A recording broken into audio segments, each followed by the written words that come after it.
Hey friends, just wanted to show you this painting that is now completed and ready to go to a new home.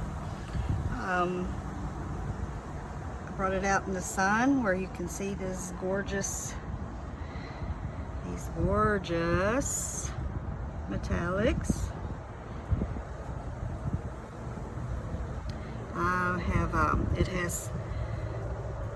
This painting has a couple of coats of resin. I successfully resined a painting without any air bubbles for once. It's not easy, but I finally accomplished it. But look how beautiful. I will pick this up and move it in the sun to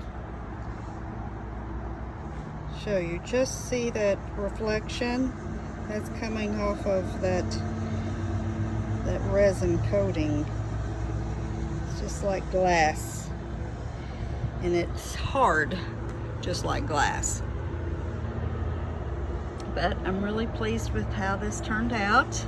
Hope you like it too.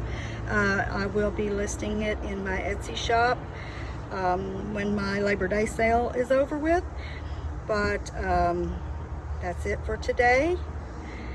Love this one. Hope you do too. See you soon. Bye-bye.